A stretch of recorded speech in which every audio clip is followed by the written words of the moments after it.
It is an issue on everyone's mind across Europe and right up to the front lines of the war. I hope we can find some solution for the energy crisis. America has a lot of gas and oil. People will freeze to death. In my end of the country, in Ontario and Quebec, there's a lot of people that think that fossil fuels are immoral. There's been a lot of misunderstanding about the natural gas. We will be there to support as the world moves beyond Russian oil and indeed beyond fossil fuels. In a scathing editorial, the former gas exec declared he was ashamed to be a Canadian. Right now we got people dying.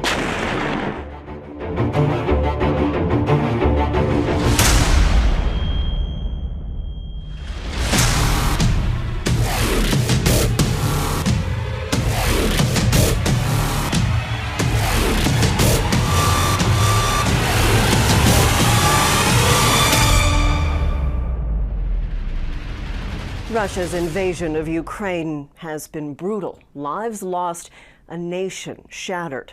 Europe now finds itself in the crosshairs of Vladimir Putin, who has decided to stop delivering gas. Moscow has been accused of weaponizing energy. With winter approaching, countries like Germany need to find a way to keep the heat on. Canadian energy seems a logical solution to replacing natural gas. But with years of pipeline opposition and a focus on climate change, Canada doesn't have the infrastructure to ship natural gas across the Atlantic. Past political decisions that have left Europe out in the cold and at the mercy of a ruthless dictator.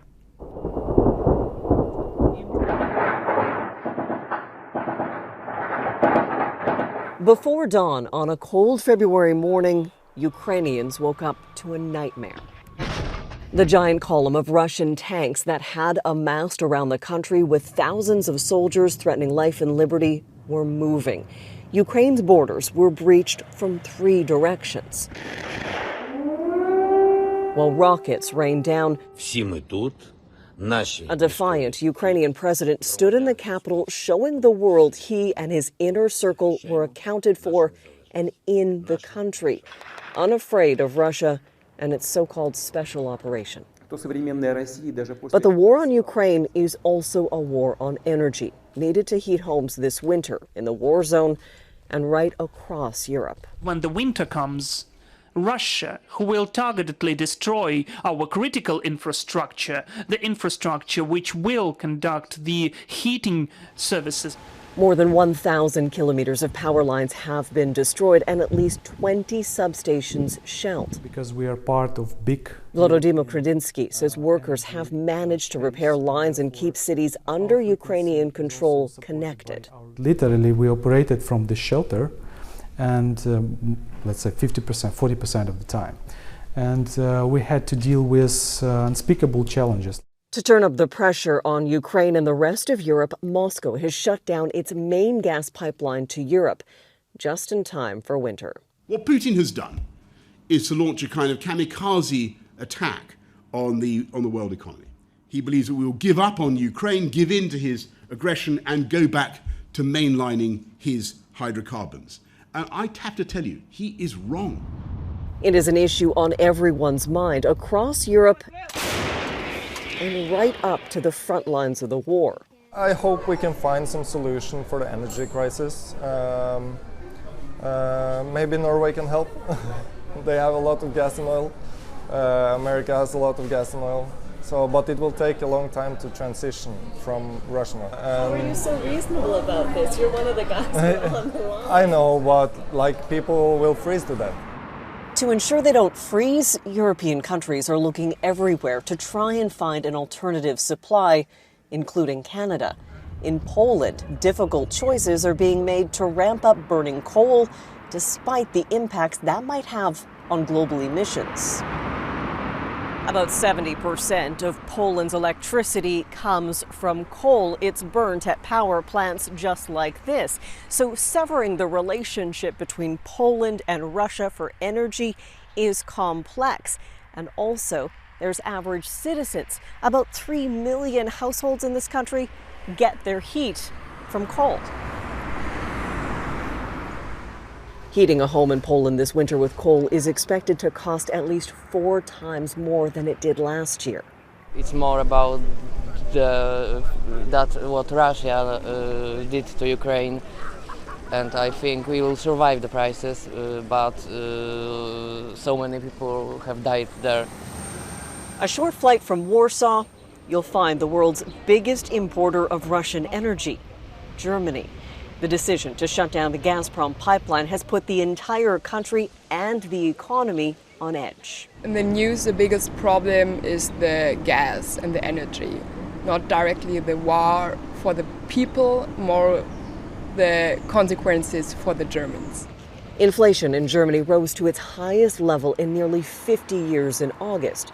The rise driven mostly by increased energy prices. Germany's economy minister announced an early warning for his country's 83 million residents, saying citizens may be ordered to ration energy. On the streets, Germans are resigned to the idea of a tough winter. It could get more difficult and expensive, says this man, but it's necessary to put the aggressor in his place. In France, it's a similar story. Energy rationing has already begun. The lights of the Eiffel Tower will be turned off early to save power.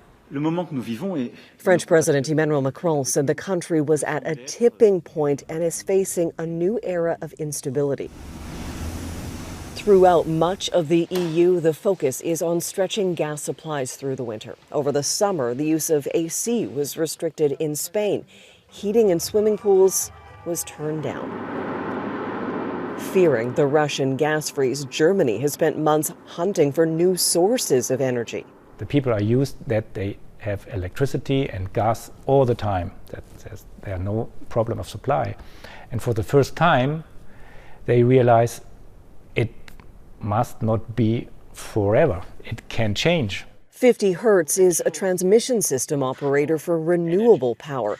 Inside the company's control hub, you can see how it's linked European generators together to provide stability for everyone. So let's walk over this way. What's PSE, for example? PSE, the transmission system operator of Poland, for example, and CEPS is Czech Republic.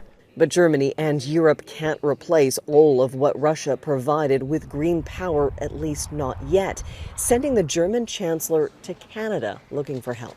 We are taking a lot of investments to become independent of imports of gas from Russia.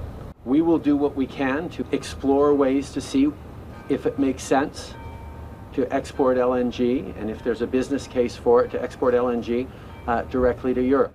For now, Germans will be waiting a long time for Canadian gas. The Liberal government scrapped plans for an LNG pipeline to the East Coast back in 2015. Both sides want to expand their partnership. A problem the German media were quick to point out. He's on a shopping trip, but there's nothing here to buy.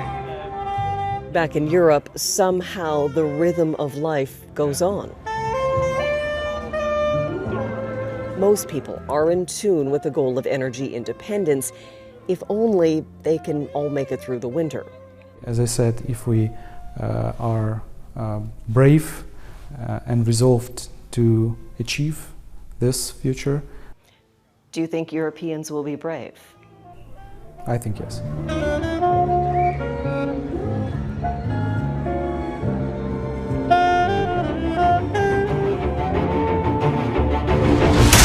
Whatever your view of fossil fuels, they have shaped our country and this continent, where we live and work, our standard of living, even our place in the world. This resource was created over hundreds of millions of years as North America evolved. Vast seas were formed where Alberta is today. Marine life would be buried under sediments, and with time and pressure, massive oil and gas deposits were formed.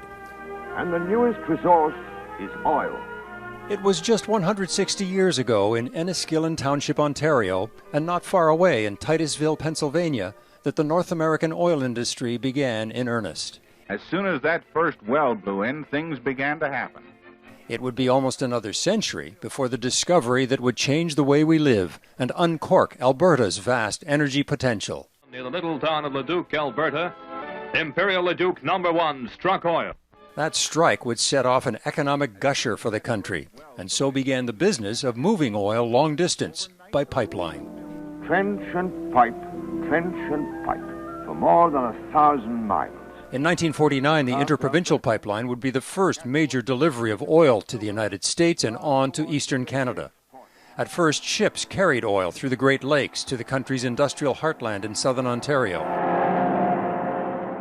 Meanwhile, another Alberta fossil fuel began to make its mark, natural gas, what had first been burned off as a volatile side effect in early oil production. So it was mostly a nuisance because it obstructed access to liquid petroleum. As the technology developed, we were able to do more with natural gas. Together, oil and natural gas brought affordable energy for industry, heating for homes, and gasoline for cars. Energy royalties and taxes would be a foundation for Canadian healthcare, education, and a growing economy. So almost all of the facets that we think of as contemporary urban industrial life in Canada was driven by this unleashing of fossil fuel energy that took place in the mid-20th century. There was a pipeline boom out of Alberta. First, the interprovincial pipeline, oil to the Great Lakes and on to eastern Canada. The first Trans Mountain pipeline to the west coast. The first major natural gas pipeline, the Trans-Canada, all in the 1950s. A network spread, oil pipelines, gas pipelines, bringing energy from where it was found to where it could be consumed across North America. In Canada, eventually 840,000 kilometers of pipelines, large and small. And for a generation, oil and gas surging through pipelines met little public resistance. But that would change. In the early 1970s, after natural gas was found in the Beaufort Sea, plans to build a pipeline from the Arctic through the natural beauty of the Mackenzie River Valley sparked vigorous opposition. How come they have no rights? For more than 2 years, a public inquiry by Justice Thomas Berger considered not only the economic benefits, but the cultural, social, and environmental impact on Indigenous people and others. It was a turning point in Canadian resource development. We started to be able to see groups of farmers, suburban residents in the cities where the pipelines would pass through, and Indigenous people in Canada having an opportunity to express what concerns they might have. The development of new energy pipeline infrastructure became slower and more complicated as more consultation was required. Half a world away, a similar path of resource expansion in the Soviet Union. By the 1970s, Western Europe was growing dependent on Russian energy, especially natural gas. While the Soviets increased their military strength. In 1981, U.S. President Ronald Reagan, alarmed by Soviet military expansion, imposed sanctions to try to block a pipeline from Siberia to Europe, but with little success.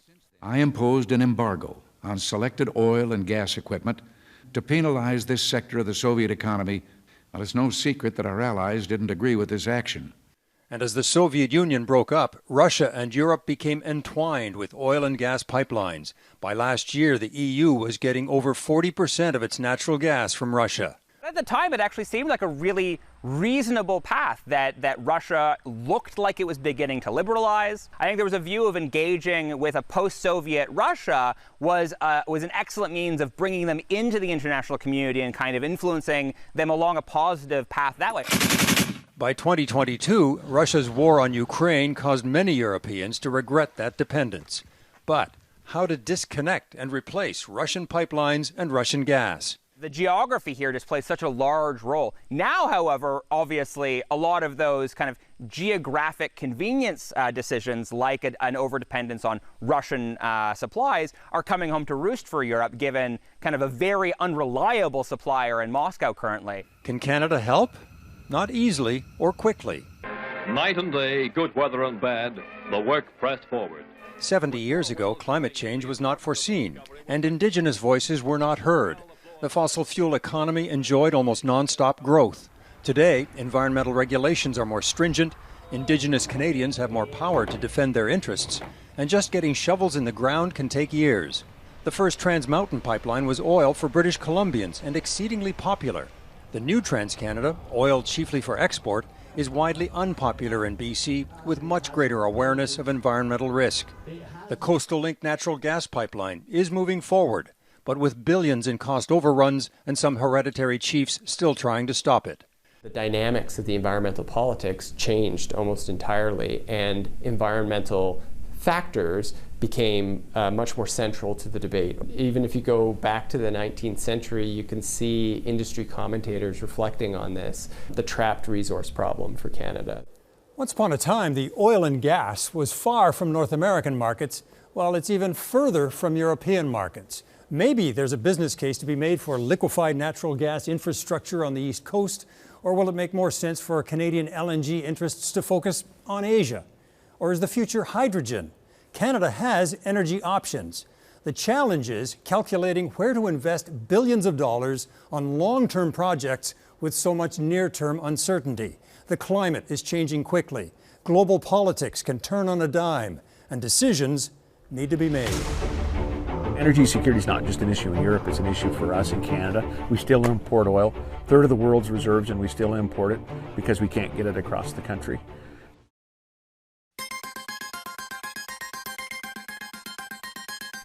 Canada is a country rich with resources, but for years, we've been locked in a back and forth battle over bringing them to market. To some, it's a choice between the energy industry and the environment. But the truth is not so clear-cut.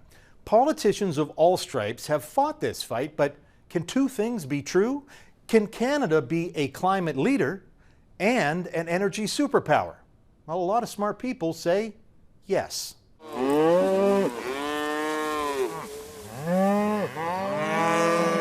Just over the Alberta border, you will find peaceful rolling hills, an unexpected corner of Saskatchewan. This is cowboy country, where cattle occasionally rule the roads. And Saskatchewan's former premier, Brad Wall, has come to ride out his retirement. I like muscle cars, and I thought if I'd save some money, maybe I'd spend it on a muscle car about 3 years ago. And then You said, no, I'll get a saddle instead. I think I'll get a horse instead. Brad Wall was premier of the province for a decade, and when he stepped down in 2018, his Saskatchewan party had won 3 consecutive majorities, establishing Wall as one of Canada's most successful politicians. These days, though, he's trying to establish his skills as a cowboy. With really good people in I think one of the most beautiful places in Canada, I would have said, well, that can't be true for one person, but here I am, so pretty grateful. The premier's job today? Round them up and rope them. 25 calves need to be branded. Roping the calves is a tricky task for a ranch hand who is in just his 2nd season of this kind of work. This is not how the West was won. Wall's passion for riding and ranching is matched by his passion for the West in general, a West which includes development of the region's energy resources, from uranium to natural gas and crude. We need a national leader that says, we are all of the above. Canada is an energy superpower. And so Wall is settled into a favorite chair on his front porch after the morning's cowboy work to reflect on Canada's and the West's role in a world where Russia's invasion of Ukraine has forced democracies to rethink energy and climate policy. If you wanted to put $10 billion into an energy project in Canada, is it a good time, bad time? I don't know. I sense that there is there's greater sort of pragmatism being brought to bear on the issue. I think Canadians are looking through the lens of a bit more common sense. Not that they weren't before, but I just think that there's a greater... sort of focus the mind when you there's see an what's understanding. happening overseas. Canada can perhaps help on the LNG front in Europe if they want to get off of Russian supply, but in order for us to do that, we got to be able to get it to port. And we also have to have a regulatory environment where companies go, I'm going to invest the billions and tens of billions of dollars needed to develop a resource. And in order for me to make that investment, I need some surety. I need some assurances. No, but in because year 8 of the project, right. you can't pull the regulatory rug out from under me. Yeah. Ukraine has helped focus the dilemma in Canada. Continue to reduce greenhouse gas emissions or compromise on our CO2 targets and help Europe by replacing Russian energy with our politically cleaner Canadian gas. Energy security is not just an issue in Europe, it's an issue for us in Canada. We still import oil, a third of the world's reserves, and we still import it because we can't get it across the country. So it's an issue for the entire world, but it's even more important now with what's happened in Europe. And so let's do both. And does that mean, and maybe this won't be very popular with some folks, But does that mean we relook at our own targets? I think we need to. I'm a macroeconomist, right? At the other end of the country, in Montreal, Chris Reagan has spent a lot of time thinking about how Canada can cut greenhouse gas emissions and profit from its energy wealth. So I think it's true that Canada is an energy superpower, and it's true that I think Canada needs to do more on climate change. And I think it's also true that we can do both. Reagan heads up the School of Public Policy at McGill University. I think we should actually have more aggressive climate policy than we currently have. And I think it's also possible that we can continue to produce fossil fuels, and I think we should, because the world will continue to use fossil fuels for a long time. Reagan, like Wall, also believes Canada can be both an energy superpower and a green good guy. You can do both if you are careful about your policies. But we live in a democratic society, so it's not just about policy making, it's about selling and communicating those policies. And I think the government has not done a good enough job in communicating that. Canadian governments may have to concede that Canada cannot be net zero by 2050 in the name of getting the planet to net zero while improving the West's energy security. I mean, in a big picture, you're doing a very good thing. You're taking natural gas from a country that has a pile of it, you're liquefying it, you're shipping it to a part of the world that needs it. They can use that natural gas there rather than oil or rather than burning coal. So in a global sense, this will reduce emissions. This is a good idea. But in Canada, it will increase emissions because we will burn a pile of natural gas to run the compressors to liquefy that LNG. And so we may blow past our targets. And then you say, maybe we don't have the right domestic target. Has anybody ever said, oh, energy security, how do we put that component into a model? Because that's the new imperative, is we want energy security independent of Russia and China. Energy security has obviously risen its head in the last 4 months. Is that what it is? 4 months, right? So it hadn't before that. So this is why I say it's completely changing this discussion. But even if Canada's climate targets were adjusted upwards in part to get Canadian gas to Europe, Canada needs pipelines to carry Western gas to an Atlantic coast LNG terminal. And some experts say it might be tough to make the business case to build that kind of major energy infrastructure. You know, the energy that other countries are looking for from Canada is going to be changing. Sarah Hastings-Simon is a University of Calgary physics professor who specializes in energy and climate policy. There is, I think, opportunity in the global natural gas market within the next decade or so. But when we talk about new natural gas projects and new export projects, those are projects that have lifetimes that are, much longer than that. And so to really build out this massive natural gas export infrastructure and export business in Canada for a shorter period of time, isn't necessarily a great economic plan. And then there's politics. Successive Quebec premiers say they will not allow an energy pipeline to cross their province.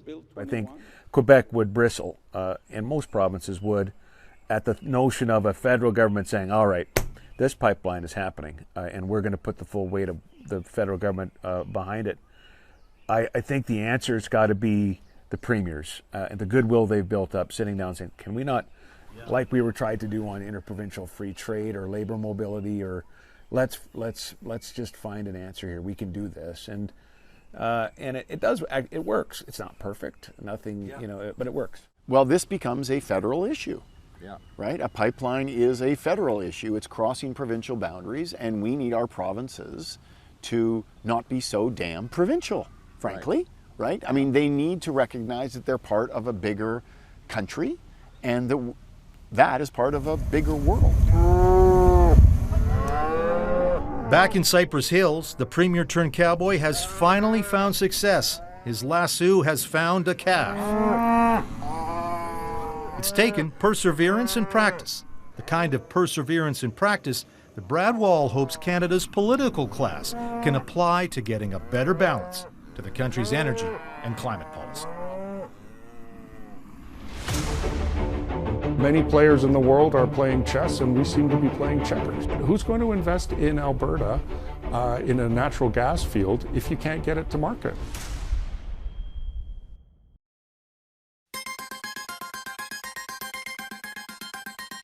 The last decade has been a tumultuous time in Alberta. The energy industry shed tens of thousands of jobs when oil prices slumped back in 2014. Today, energy prices have soared to record levels, but the jobs haven't returned. And a major shift in government policy around resource development has left the industry wondering where it is going next. Even if Canada wanted to send Western natural gas by ship to Europe, there is no pipeline to get it to the East Coast. Cut off from new markets and feeling the squeeze from climate change, Canada's energy sector is in the midst of a major transformation as it tries to forge ahead. He grew up on a family farm near Hanna, Alberta. But after high school, Brian Corey chose to work in oil and gas. I started pipe fitting and working in the oil industry. So I just followed that career path and eventually got me into operating. His almost 20-year career has seen a lot of ups and downs, booms and busts again and again. But this time, this boom has not felt the same. It's booming like crazy, but it's hard to tell. You know, oil's skyrocketing and you don't see it like from the other turnarounds. And they'll use it to separate the oil from the gas. Kevin Krausert knows why. Up until recently, Krausert was the CEO of Canada's largest privately owned drilling company. But then, he says the industry began experiencing an undeniable shift. This was no longer cyclical. The sector's entire structure had begun to change. You know, the last downturn sort of in the 2015-2016 era, I think was unique because more than just it being a price cycle, there were drumbeats of decarbonization. Rising greenhouse gas emissions triggered a shift in Ottawa away from traditional energy. Back in Calgary, that shift sent shockwaves through the industry. And then you had a divestment movement of many institutional investors from the oil and gas industry, decreasing the value of a lot of oil and gas companies. And I think it's the existential crisis of our time. The war in Ukraine and Europe's desperation to replace Russian energy would have been seen 20 years ago as an opportunity for Alberta to step in and help. But not this time. I think, many players in the world are playing chess, and we seem to be playing checkers. Arn Wenekers started in the Alberta energy patch, but left after prices and investment collapsed. He went to Qatar as an advisor on their massive LNG expansion. 75,000 jobs that pay $100,000 or more. I mean, that's a huge bite. Could we become a natural gas superpower in a short term?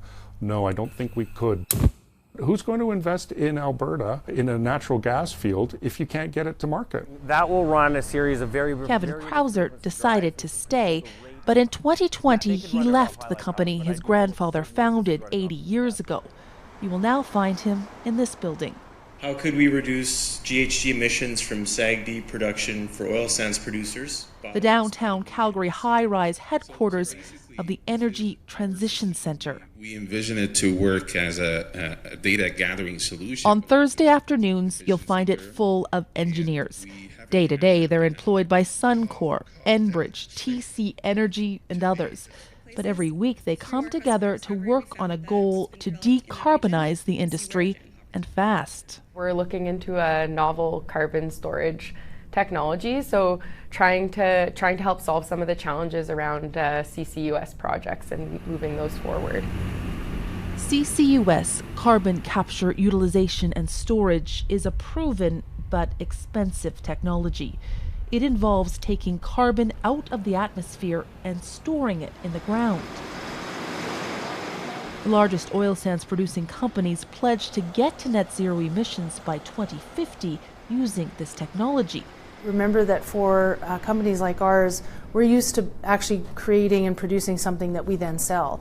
Taking something and putting it in the ground doesn't actually generate revenue. And so an awful lot of this kind of infrastructure is not revenue generating. This was the Prime Minister last fall. We need to bring people along, support them in the jobs they need to have, but also lower our emissions so we get to net zero. Indeed, the largest energy companies in this country are committed to net zero by 2050. And the way to do that is to all of us work together. But when energy companies asked the government for direct financial support to build the carbon capture pipeline, they were told no by the new Environment Minister, Stephen Guilbeault. We think that these companies, with making record level profit, should invest as well. On the one hand, we're hearing that there's encouragement for the oil and gas sector to produce more so that we can get that energy that's needed in Europe over there. And on the other hand, we're hearing at the same time, emissions have to be reduced.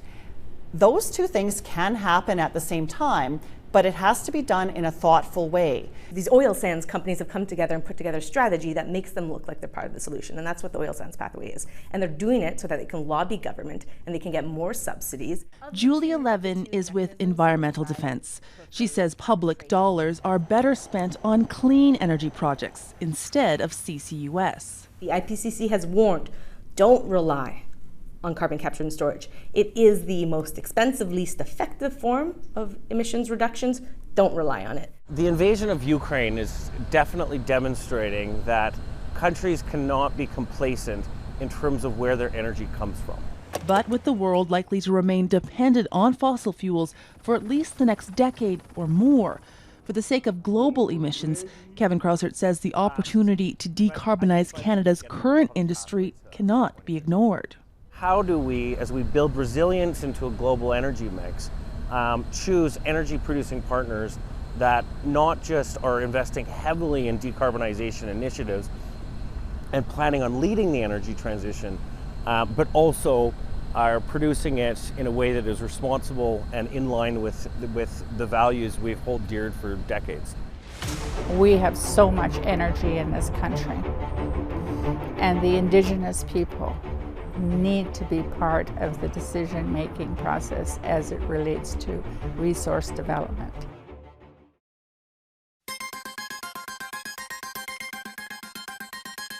The images are stark and dramatic. For the past several years, a series of protests designed to halt the construction of the Coastal GasLink pipeline in British Columbia have left the impression that most First Nations are opposed to resource development.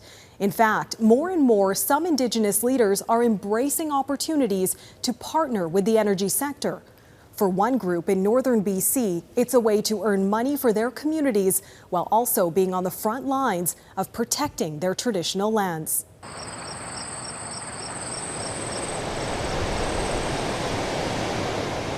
For thousands of years, long before Europeans traveled up the Morristown Canyon, the Wet'suwet'en people sustained themselves on what the river gave. This was originally the Frog Clan land. Wehaleite's family tree goes back thousands of years. And the frog is the matrilineal family. All my grandmothers were little frogs. Her European name, used in school and often off reserve, is Teresa Tate Day. That little girl is now a hereditary chief, tasked with protecting her land and her ancestors' vision. You have to find the resources so you can manage our land sustainably. This is our traditional smokehouse. What do you know about pre-contact trade routes or business ventures in this territory? Pre-contact, our people lived off the land. Each one of our clans and house groups had a geographical area. That was our breadbasket. There are trails all along within our territories, and that was the first economy that we had. Eventually, some of those ancient paths would be used for a new product, natural gas. It was a change that not everyone on Wet'suwet'en land supported. Many Canadians will have heard of Wet'suwet'en. In the winter of 2019, a group of hereditary Wet'suwet'en leaders stopped construction of the Coastal GasLink pipeline. We are the authority on our land. Our people have a right to protect this land. You know, when they say that they are protesters out there, no, they are protectors. Those chiefs say the pipeline doesn't have consent to cross through their territory, but others within the nation disagree. In fact, elected council members signed an agreement with the company with 19 other First Nations along the nearly 670-kilometer route. Those nations have the option of equity ownership of 10% of the project, which is why Tate Day feels the problem isn't the pipeline itself, it's a lack of protocol. It's important that industry talk to the nation and understand the nation, understand the history, understand how we're governed, understand the Indian Act, understand how it's impacted us. To prevent the problem from happening again, Tate Day co-founded the First Nations Major Projects Coalition. We can say we can protect the environment. You know, we can't protect the environment without having the money to protect the environment. One idea Tate Day supported was to take a large equity stake in a second natural gas pipeline called Pacific Trails. She says natural gas isn't perfect, but as a transition fuel, it's much cleaner than coal and oil. That's the way to go, to help the environment and to help ourselves. Unfortunately, people don't see that bigger picture. Like the Coastal GasLink pipeline, the new idea has been the subject of opposition within her community. We have so much energy in this country, and the Indigenous people need to be part of the decision-making process as it relates to resource development. The new pipeline would have to run through 20 territories. The required investment, $3 billion. But raising money to get it off the ground has proved difficult. We could not get a loan guarantee from the government that would make that borrowing that kind of money sustainable and equitable for our people, who are 20 nations are working along the line. This from a government that spent $4.5 billion to buy the Trans Mountain oil pipeline and pay for expansion, a project that is now going to cost more than $21 billion. Unfortunately, the government of Canada is not, hasn't seen the necessary writing on the wall. I guess it's the writing on the wall that we need as Indigenous people to be in partnership with global development as we go forward. For Tate Day, protecting the land involves generating power in the form of both electricity and influence, while remaining committed to the vision of her ancestors. In our mind as Indigenous people, we have to have global security. We have to have control of our energy projects as Canadians, as Indigenous people, and to play a part in the global market, be the distributors to help our nations, Canadians and Indigenous across the country, to be sustainable.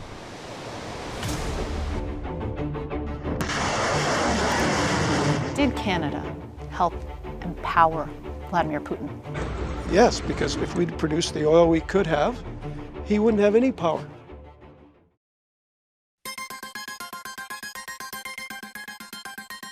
At 76 years old, Gwen Morgan is not one to sit still. The retired founder of Encana is a multi-sport cross trainer, a polarizing figure, and a harsh critic of Canada's current approach to energy pipelines. Morgan believes Canada's cleaner-burning natural gas could be doing more to reduce global greenhouse gas emissions if it could be shipped to places burning oil and coal, like Europe.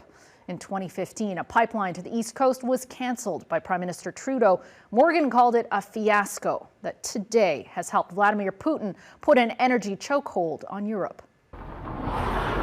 His name is Gwen Morgan, and for many Canadians, his name is synonymous with Canadian oil and gas. He came from humble beginnings, raised on a grain farm in rural Alberta. My dad and I was the youngest boy, and I was his helper. He taught me everything. He gave me a work ethic. Morgan, a petroleum engineer by training, went on to become the founding CEO of Encana, at the helm when it became the most valuable company on the TSX in 2005, with a bigger market cap than the Royal Bank. Bigger than RBC in Canada. That's a milestone. It was the first time a company in the West had ever been bigger than the largest companies in the East. So there's a certain satisfaction you take in these things. But those were different times. The largest gas company in Canada is now American, a casualty of a new era that isn't quite as friendly to big oil and gas. Canada became well known as a place where you simply can't get anything done. That probably was the worst kind of reputation you can have, and it still has. In the early weeks of the war in Ukraine, Prime Minister Trudeau traveled to Europe to offer support. He was asked about Canada's ability to help replace Russian energy. We need to move forward to decarbonizing our economies, but we need to do that in a way that supports people through that process, and we're going to continue doing that. But we will be there to support as the world moves beyond Russian oil and indeed beyond fossil fuels to have more renewables in our mix. The Prime Minister's statements angered Morgan. In a scathing editorial, the former gas exec declared he was ashamed to be a Canadian. The reason he had to say that, in a way, was because we couldn't do anything. Our pipelines were denied. We don't have any LNG. Right now, we've got people dying and a war going on, and that's his answer. So I said, I've never been more ashamed to be a Canadian. Morgan says Ottawa's shift away from natural gas is not only hurting Europe, but Canada as well. We can't be scared of separation. We shouldn't strive for it. Feeding a growing sense of Western alienation. This isn't just based on sentiment. We've been feeling this for a very long time. Now it's time to take control. On Bay Street, Canada's financial epicenter, economist Tu Yuan tracks the energy sector. Tell me about the importance of the oil and gas industry here in Canada. The oil and gas industry is really part of the backbone of the Canadian economy. It makes the oil and gas industry one of the most important and one of the largest contributors to the economy. She highlights the Alberta oil patch's outsized financial contribution to federal coffers and equalization payments to other parts of the country. Alberta has been the one province that has always paid into equalization payments for other provinces. It's money that helps pay for healthcare, education, dozens of federal and provincial programs. It's no wonder that the value of the Canadian dollar used to move up and down with oil prices, but not anymore. Commodity researcher Rory Johnston says there's less willingness to put up big money for returns in decades rather than years. But now people are not as interested, and companies are not as interested in really, really long-term stable production like we see in the oil sands. At the heart of it all is a growing understanding that overall future demand for fossil fuels is likely to be less than it is now, maybe significantly less. It all comes back to the energy transition. I think governments and industry and the market around the world understands the existential importance of decarbonizing our economies. It's been described as a sunset industry by some. It's there's regulatory uncertainty and things are different now. Are investors skittish? Are they rightfully skittish? Well, that's a really, really important question right now.